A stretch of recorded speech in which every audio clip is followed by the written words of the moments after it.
guys, thanks so much for clicking on the video. My name is Leah and let's recap and review Real Housewives of Potomac. This is season 8 and I want to say this is episode 12, but I could be wrong. But if I'm wrong, the title will be fixed. But let's get into it. So before we get into it, we gonna get a little spicy, just a little, and talk about this article by Essence Magazine. Now, before we get into it, let me just say thank you to everyone that wished me happy birthday, happy belated birthday, and left kind words. I really appreciate y'all. Like, it was really nice to read some of the message and also that people wish me happy birthday. So thank you. So the article is titled Breaking the Fourth Wall, Real Housewives of Potomac. Now, I'll drop the link in the description bar below so you can go read it for yourself. It was released on January 12th. And basically, the article talks about the reason why they think Potomac is declining or is on a steady decline. They talked about how they, Potomac in the beginning was, it was on a steady, like a upward trajectory, and now we nosedive into the bottom. And they pretty much says, they think it is the colorism aspect, as well as no one really has very interesting storylines, and that it's like the same cycle of them icing people off the show, like the group having issues with one person or everyone having issues with one person, instead of sitting down and trying to come to some type of resolution. They just never talk about it, and it festers. They also start talking about the xenophobia of having Nneka and Wendy on here arguing. So I'm not going to talk about this whole entire article. It was a pretty lengthy article. What I will say is check out Jamie That's Me's channel. She has a breakdown that she did. I watched it this morning, and there were some things in her breakdown I agree with and some things I didn't. But all in all, I really enjoy her content, so check her out. She's really funny. So I skimmed through the article. Now, I'm going to be honest, the part about the article I didn't agree with is when they were it felt like they were trying to paint Monique as some martyr and some victim. And she was never that to me during season 5. Season 5, to me, Monique played herself and she just got egg on her face. She knowingly went into that season knowing that they had been saying derogatory things about her family. Like, she even told us she knew that. I remember when she did that IG live with her now ex-husband, Chris, where they were sitting too close together, and she was explaining how everybody except her was at Andy's baby shower for his daughter, and pretty much I think they said it was Robin, Giselle, Ashley, and Charisse. I think she was there, or possibly Charisse, or whoever was there. And Candace was there saying that they were going to say that Monique's third child was not Chris's. It was this guy that supposedly she was cheating on her husband with, which was a trainer, allegedly. Candace said that's not going to work because that baby looks just like him. And she ends up telling Karen to tell Monique, because at the time, Candace and Monique were not friends. So Candace tells Karen tells Monique, and that's how Monique knew. So even before going into season 5, she knew that that's what they were talking about or were plotting against her. She went into season 5 and decided to have a sit down with Giselle to clear the air so they could be friends.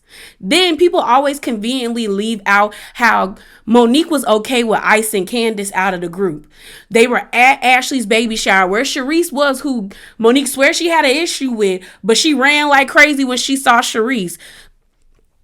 And she said, she was like, well, maybe if we all stop talking to her, she'll get the hint that she can't act that way.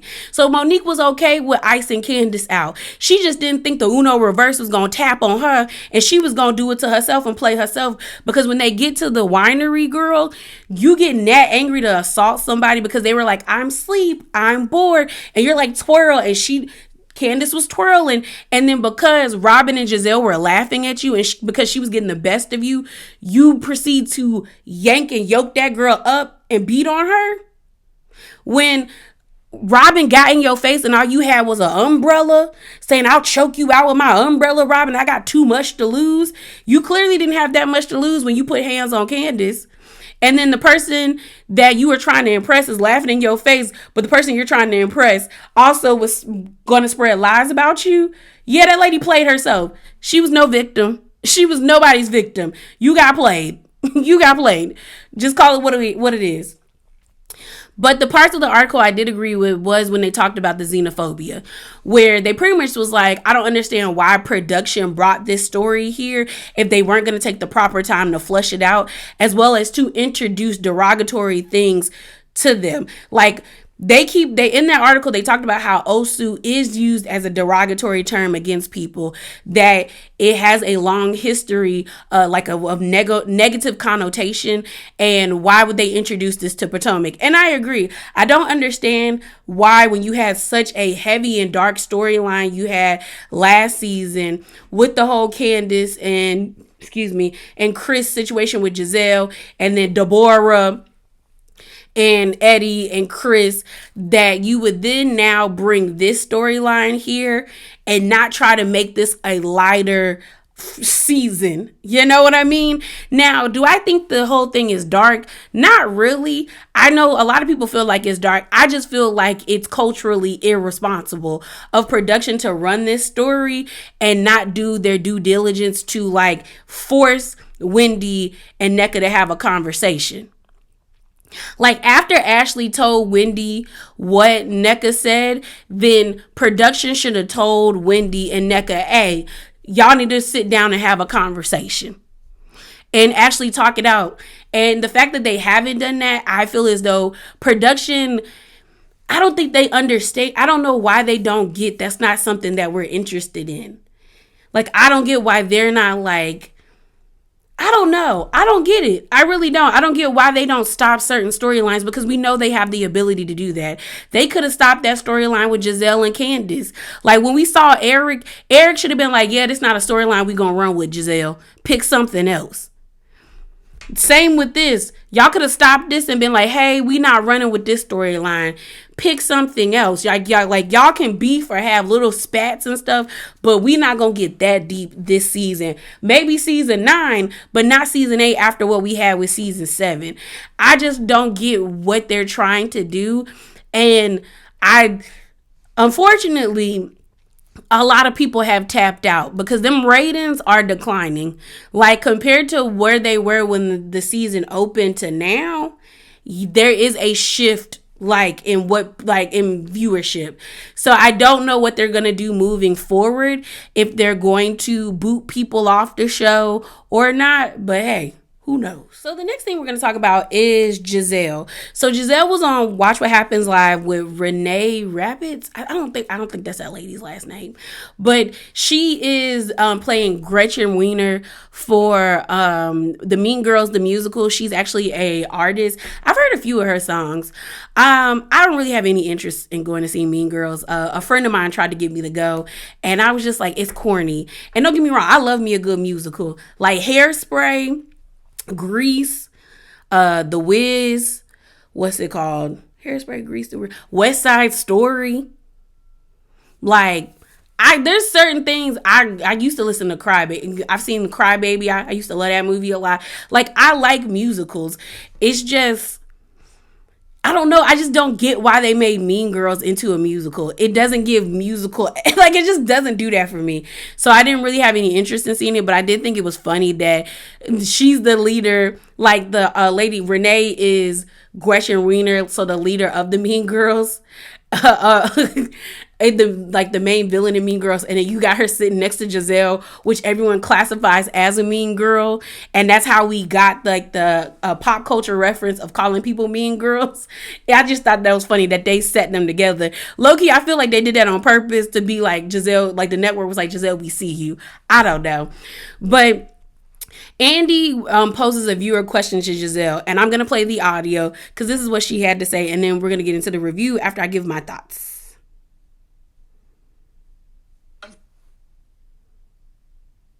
Giselle, yeah. Why are you able to have intense conflicts with Karen, Ashley, and Charisse where you're able to move forward, but when it comes to Wendy and Candace, you can't interact with them, clear the air, or make an effort to understand them?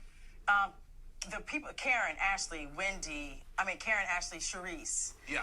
They're able to have adult conversations. Okay. They're able to talk to me, and I listen, and I talk to them, and they listen. Okay. And that's how we hash things out. But isn't it a two-way street? Yeah, I always listen if they're talking. But okay. and They're accountable for everything that they've done. Okay. To me. And I'm like Miss Apology. So if I do something to you and I apologize, they're able to receive it and accept it, and we are able to move forward. I can't do that with these other ladies. You are Miss Apology. I am. How do you think the other ladies would respond? Especially Karen. I've apologized to her way too many times. Right. So, yes, they would say the same thing. So, girl, when she said, I miss apology, now I'll give Giselle that. You apologize, but you never own the things that you do. You can't apologize and never change the behavior. So that means your apology means nothing. If your behavior doesn't change, the apology means nothing, Giselle. So saying I miss apology, that doesn't really hold weight. And then to say that like, I listen, you don't listen, because if you really listen, then you would honestly try to understand where these women are coming from.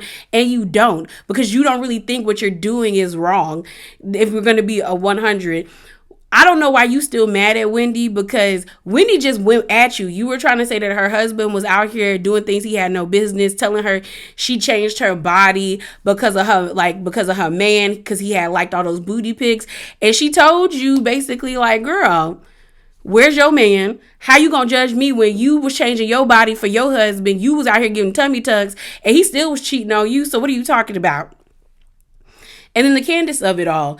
Like, Giselle, I don't think you understand how that situation switched a lot of people on you. Like, to me, I always just felt like Giselle was just like a kooky lady that like she was trying to be like a quirky housewife. But after that situation, and I think for me, that changed for me is when she smirked in the camera after telling Candace about the Chris situation. And I was like, oh, that's nasty behavior. And after that, I just kind of was just like, ugh, what, Giselle? Like, it was like, even when she, like, it was like things that she would just, after it just was, ugh. I'm just like, I just couldn't do it. I can't do it. And it's just funny because it's like, out of everyone who said really nasty things towards Giselle, what Candace said to Giselle was not the nastiest. What Candace said to me was pretty like, girl, you are a light-skinned woman. You pride yourself on you having green eyes and being beautiful and all of that stuff. You know that with your light-skinned ability, plus, girl, you're an AKA, don't play them games, that you have an amount of privilege compared to everybody else around you, especially dark-skinned women. Now, that privilege don't mean nothing against a real white woman, okay? But let's not act like you don't understand that when you went to Howard. Like, I know you took African American experience like the rest of us who are HBCU grads, okay? There was a segment in that class. There was a unit on colorism, sis. I know you know what it is. But it's like her saying that was not nasty when you had Karen basically said you were a broke down hoe from Hampton with a fiery box. The lady said you was broke, you was a whore, and you had STDs. Let's not play. That was nasty work. But you don't go with Karen because you know for a fact that they never getting rid of Karen. But you fight with other people because you know that you, like, the network has propped you up, or production has propped you up to where you can pretty much say anything to anybody and y'all be okay. So this didn't make sense to me. It really didn't. It didn't make sense to me. But what I will say though, after reading, skimming through that article and seeing these clips of Giselle, I think Andy is over them, because on All True Tea, they had other clips of the sit down. This was just the clip I wanted to talk about on Watch What Happens Live, and Andy kept looking at Giselle, and it was very much like, for real. Oh, especially when it came to the Robin thing. And he was like, oh, okay. It was like he was like a slight irritation with her. Now, do I think they gonna get rid of Giselle for season 9? No. Like, I would be flabbergasted. My flabber would be gassed, okay, if they got rid of Giselle for season 9. But I definitely think they might be pulling people in to have a conversation with her. And I did the drama video about Eric. I don't know, y'all. In that video, Eric's like someone talked to Eric about maybe if he got fired or not, and he said it was fake news. But then I've seen other content creators talk about it, and they're like, "Nah, it's not fake news. Like he really did get fired. Who knows?" But I feel like if they get a new production team that don't rock with none of them, we might get a good season. Like if they get a production team that doesn't have any loyalty to none of these people, and on top of that, all the things that I've been hearing about Atlanta, where they haven't asked none of the ladies back, had all of them are uncomfortable and kind of like they don't know if they gonna get asked back. I saw the clips of Candy's live, as well as Sheree did an interview with a blogger, and she basically was like she hopes she get asked back. Yo, I think that we might get a shakeup. We might. I don't know. It's either they're gonna shake up the cast, or if they get a brand new production team. I feel like a whole new production team, we gonna start seeing people sweat, and I would be interested to see that. But let's get into this review. I did not think the spicy corner would be that long. But this episode really didn't have much going on. It was boring. Like, I will say that. But I was okay with it being boring, mainly because the topic that we were touching upon in this was a very serious topic. And I think it would have looked crazy for the ladies to be arguing the way that they were arguing in Austin. And then at the end of the episode, we're talking about something serious. So trigger warning to all those. This episode dealt heavily with sexual assault. So if that's something you're not comfortable with talking about or listening to, then you can click off. You know what I mean? Like, and ain't no sweat off my back or anybody else's. And don't feel bad if that's a topic that you can't listen to, or you can't you don't want to listen to. Like, you don't have to. You know, you don't have to. If you don't feel comfortable, that's okay. You don't got to listen to it. So, but I just wanted to say that before we get into it, because I know people, don't nobody's day need to be ruined, okay? That's what I'm trying to say. If you're having a good day, you don't want to listen to it, don't listen to it. You don't got to listen to my words. So the episode opens up and we see Ashley, Charisse, and Giselle at Giselle's house. And Charisse and they're catching Charisse up on what happened in Austin. And Ashley's like reenacting when Robin stood up and was like, hold me accountable. And that was that. We then see Karen and Ray go outside on the gazebo in their house, and they're having a conversation about about Ray not being really nice to Karen when it came to her divulging to him that she had like 5% plaque buildup in her coronary arteries. And I mean, that is, if 5% sounds small, but you don't want none of that. Them type of arteries that lead directly away from your heart or to your heart. If you don't know, veins visit, arteries leave. So your veins take deoxygenated blood to your heart, and then pretty much your coronary arteries bring oxygenated blood back to your heart. So if you ever look up what's it called, a heart circulation diagram, if it's blue, that's your veins, that's your deoxygenated blood. And deoxygenated means that your blood is lacking oxygen. And then your the red colored part is your oxygenated blood, which means the deoxygenated blood has been going throughout your whole entire body. It has become oxygenated from you breathing in oxygen and breathing out carbon dioxide. So it's still something, like, you know, you probably don't, I mean, I wouldn't want none of that blockage. I don't want no type of heart attack. But basically Karen was like, Ray was being mean to her on the phone, and Ray was like, girl, I had so much going on, I wasn't trying to purposely do it to you, and I picked up the phone while I was in the bathroom. But he apologizes, and we find out that Karen invited all the ladies to her Paved event. If you don't know, Paved is an organization that is their job is to pretty much bring voices to people who feel like they've been silenced by sexual assault.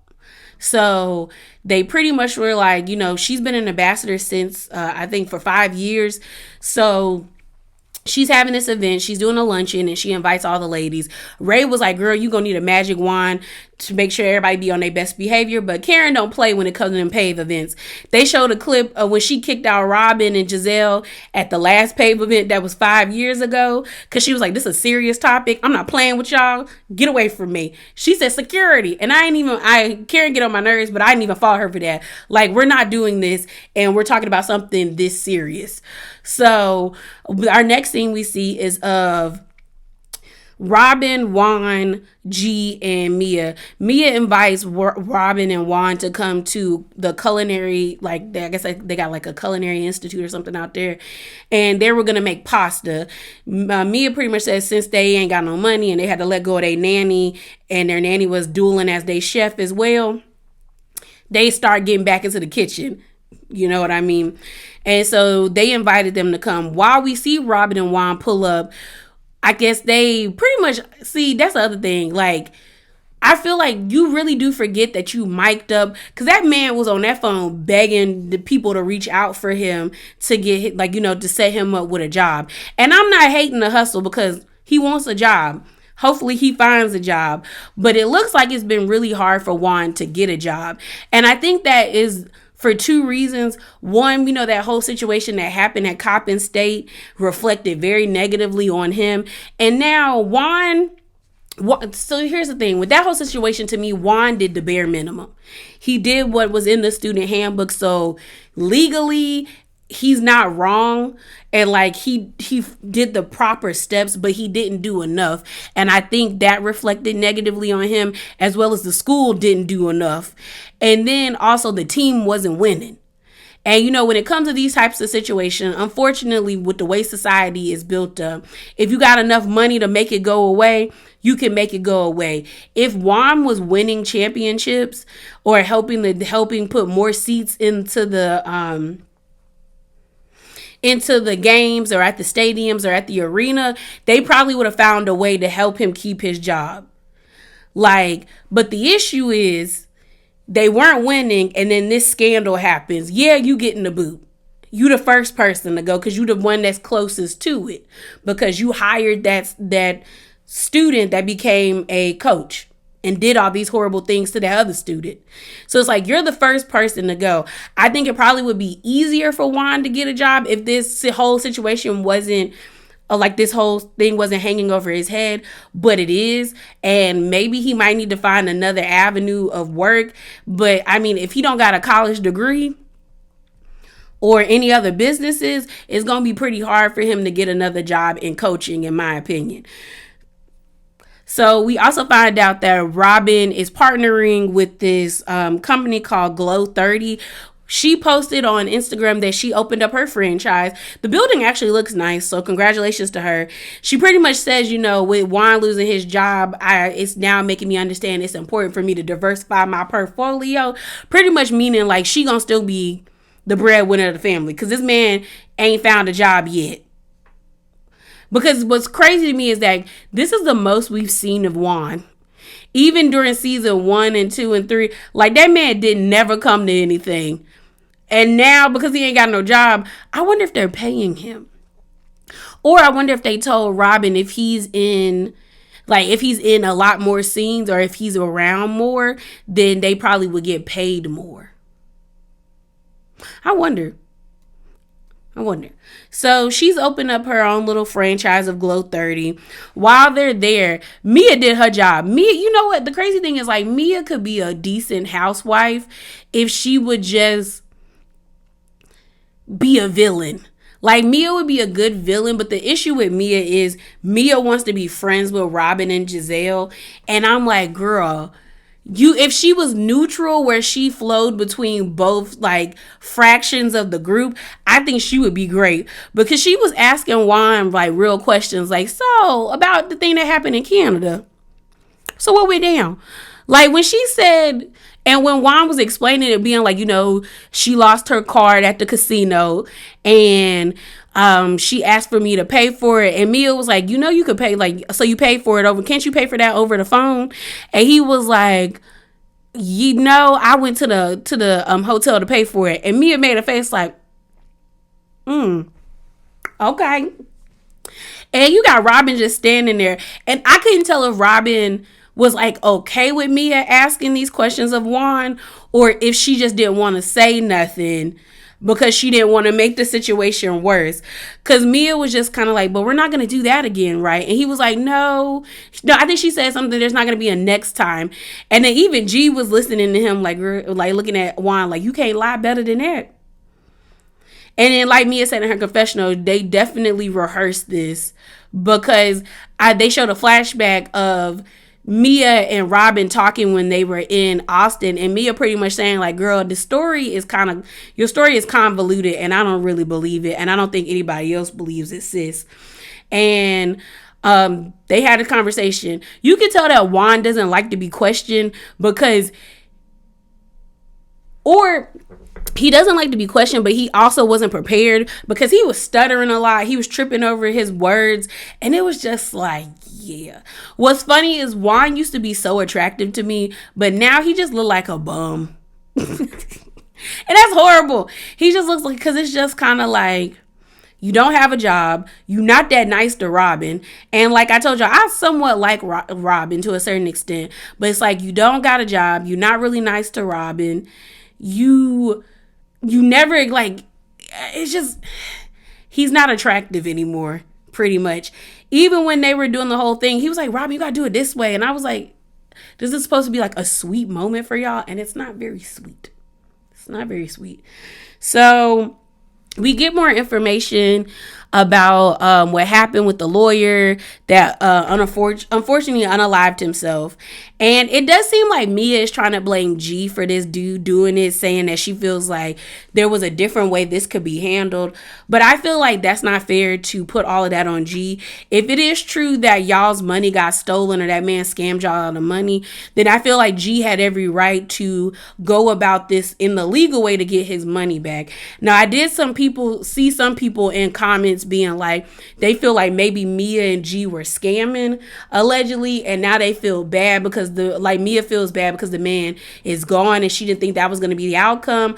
I don't know about that, but what I do feel as though is like, when people do these types of things, when they take their own lives, it hits everybody in a different way. And maybe Mia feels like they contributed to it. Like maybe they weren't the catalyst of him like doing it, but maybe the man just felt like everything was falling down on him. Maybe there were other people that were threatening to come after him if he was stealing money from them. But I wouldn't solely be like, we were the reason why that person took their lives. Like if he did it, he did it. Like, unless you were like bullying that person or harassing them, I wouldn't take ownership of that. Like, if I wanted my money back because you screwed me over, I want my money back, you know? But I do feel like Mia keeps saying this as a way to like set up why she's gonna leave Gordon, because she's constantly saying he was going too hard and he's changing and he's becoming hardened and blah, blah, blah. I think she's just trying to justify for herself why she left him. When, girl, it's clear as day you left a man because he ain't got no more money and you don't want to be struggling no more.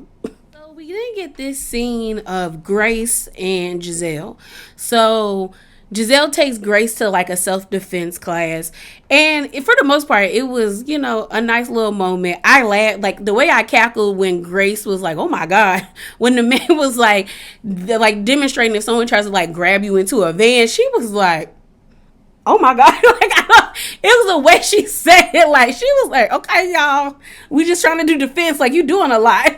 But I do think it's important, like, it's going to be her first time away from home, and she's down in Florida in FAMU. So that's really far from DC, Maryland area. I think that might be because my family was in Virginia and I went to school in North Carolina. I was like 4.5 hours away from home. So North Carolina to Florida, I think it's like 8 hours. I want to say it's like 8 hours, maybe 8. Let me see.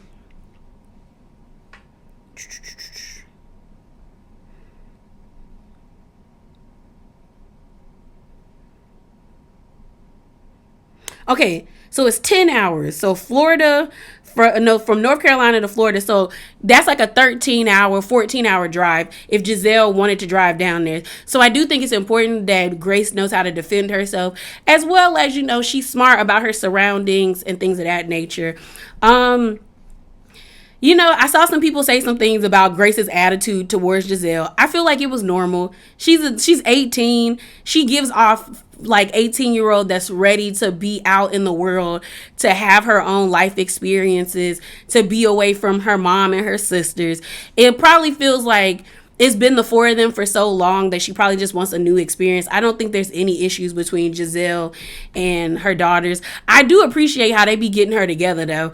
I feel like out of everybody, the three of them are the only ones that really be letting Giselle have it. Like, they be knocking Giselle down to earth. And I think she needs that, especially when it's coming from loving people, to be like, yeah, mama, no. You look crazy. But what I did laugh at is when Giselle was like, oh, let's FaceTime Jason. And the way Grace rolled her eyes so hard. Like, she rolled her eyes so hard. And that made me feel like this relationship between Jason and Giselle is definitely fake. At first, I thought maybe they was bumping it, doing things, but the way she rolled her eyes was it felt like she was irritated that she even brought him up. Like, she kind of knew that their relationship wasn't even. And like, I don't know, like cause she did it and it didn't even feel like an eye roller, like, really, mom? Like, or maybe she just don't like Jason. I don't know, but maybe that's what it is. Maybe Grace just don't like Jason. Maybe Giselle and Jason are like together in some type of way, like they, friends with benefits. Maybe Grace just don't like him, because that eye roll was hard. And I said, dang, girl. Like, I was like, because Jason do give annoying. I'm not gonna lie. Maybe that's what it is. Maybe Grace just finds him corny and annoying, because it was such a like, ugh, really, mama? Really, you gonna call him? And so I giggled at that. So we also have this scene with Wendy and her mama. So we actually see her brother. I don't remember her having a brother. I remember the sister, but not the brother. But it looks like the brother is also in college, because she was asking him, like, they were at her house. She was asking him about like his major, and I think he's doing film. So he seems like he's in college too. But we see Mama Susie, and they sitting down. Now, Miss Wendy, this sit down did not do you any favors. So they have the sit down, and Wendy pretty much is asking her mom how she's doing.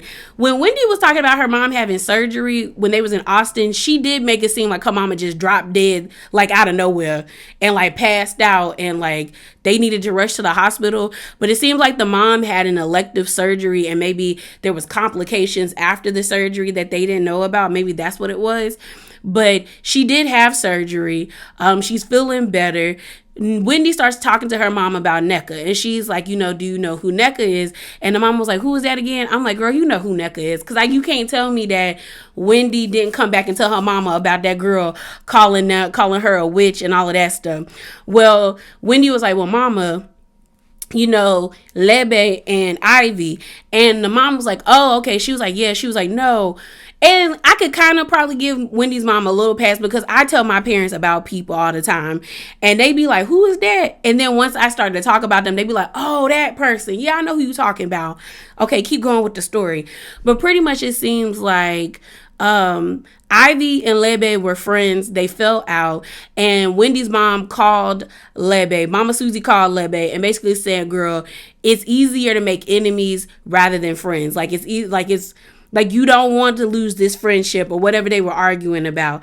So that leads me to believe that Lebe was telling the truth about the mom calling and possibly cussing her out and, going off on her. I believe it, but I don't believe that lady was like cursing them.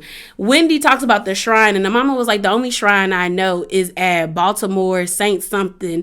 And like I told y'all, there are shrines in people's religions and faiths. Like, you go into a Catholic church, they have shrines dedicated to saints. Like, people go light candles and pray to the shrine or pray to the saints. So I'm not Catholic.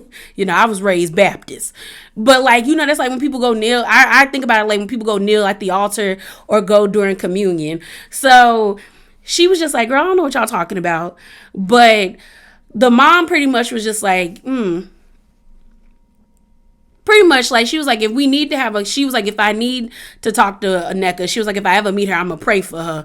And Wendy's like, don't do that, because then they gonna say you praying over, like, negative things over her. But like I told y'all, I do believe that lady called Lebe and cussed her out, and then Lebe called NECA and told her. I do believe that. I just don't think it needed to be blown up to this level. Like, I really don't think it needed to be blown up like this, because I don't think it's that deep. If I'm being all the way 100, I think that, like I said before, I think the Osu thing didn't help. But I honestly think that, like, they didn't really like NECA like that in the beginning, and Wendy didn't really want to be like, because this is the thing. Maybe you know what? I'm not gonna rehash it, because I keep saying the same thing over and over. I don't think it was that deep to begin with. I think bringing it on the show around these groups of ladies made it worse. That's all I'm gonna say. So then we get this scene of Candace and NECA meeting up, where Candace is in the car. She's going to dinner or lunch to go meet with NECA. She just got a mammogram done, and they found 2 lumps, and they pretty much said that they were just her lymph nodes. If you don't know what lymph nodes are, your body, you produce lymph fluid. Sometimes when you're sick, like when it swells, that lets doctors know that there's like infections. And like I know in animals, I know where they are in animals. Like, you have one that's behind your mastoideus muscle in this area. There's also ones that are like down in your neck region, and then there is like a few in your near your forearms, and like I think there's one in your chest, because they all drained to one point. But pretty much the doctor told her that she had the 2 lumps were 2 swollen lymph nodes based off a test. And Candace is just stressed out because in her family, breast cancer, her family has a history of breast cancer. And her whole thing is like, if you could take it out before it gets cancerous, let's take it out. Like, this whole waiting, I don't want to wait for it to get, but like her mom said, don't overthink it. But it is kind of hard to not overthink it when your family has a history of breast cancer. So Candace sits down with NECA. They have a good time. They start talking. And some people were mad that Candace met up with NECA, but I don't see why. Because my whole thing is, if Wendy can make up with Ashley, then Candace can talk to NECA. The way Ashley be doing Candace, when they can talk. And honestly, Candace even said, like, I would like to have a relationship with you, but I need you and Wendy to resolve your issues so y'all can move forward. They connected on both of them trying to have kids. NECA's been trying for 7 months. We know Candace froze her eggs and stuff that stuff like that. And she was just like, yeah, like, NECA seems cool, but I want her and Wendy to work it out. And that's pretty much what it was. I think eventually Candace gonna have to pick a side, but I've seen Candace do interviews where she was like, she likes NECA, but she definitely is on Team Wendy because that's her friend. So the PAVE event. And again, before we talk about it, trigger warning, if you're not comfortable with talking about SA. Just want to put that out there. So the event, it was really nice. It was a nice luncheon. They had other people there at the luncheon. We actually meet the founder. I don't know her name. I didn't remember them putting like a bar to say what her name was. What else? They were supposed to bring gently used business attire, I guess, to gift to people that needed to go off on job interviews and stuff like that. But it was a nice event. We meet the founder of PAVE, and we know PAVE is an organization that is there to give people voices who felt silenced after their assault situation. And I think that's a wonderful cause. They also had a young lady, I think her name was like Ella. She was like playing the guitar. She said, with what happened to her, the way that she got through it was through music. And then all the ladies started sharing their stories. And I ain't gonna lie, I started to tear up. The older I get, the more emotional I get, y'all. But, I've never had that situation happened to me, and I'm grateful because I know it could have happened to me, and they all talk about it. We unfortunately find out that Ashley was harmed by a family member. Robin talks about what happened to her. She wasn't able to consent to it. Then you have Candace speak about what happened to her, where she says that she didn't even know what happened to her was wrong until she got older. Wendy shares that she has friends that it has happened to, and how it changes them.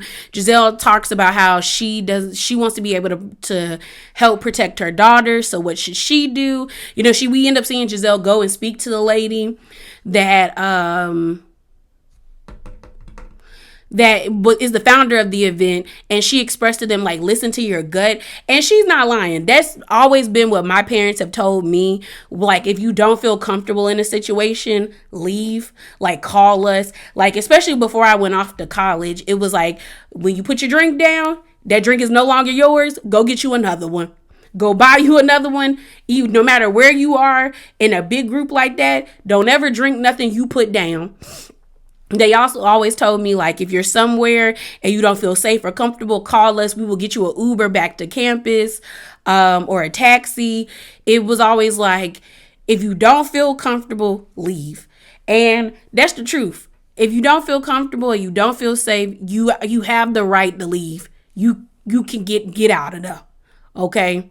Especially if you tell your friends, like, girl, I don't feel comfortable. I don't feel safe here.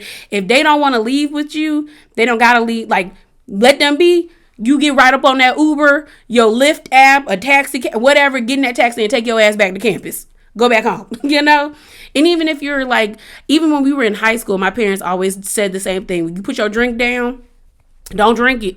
It ain't yours no more. Also, like, if we ever snuck out the house, if you get to the party and you don't feel safe or comfortable, call us. You're going to be in trouble, but we will come and get you.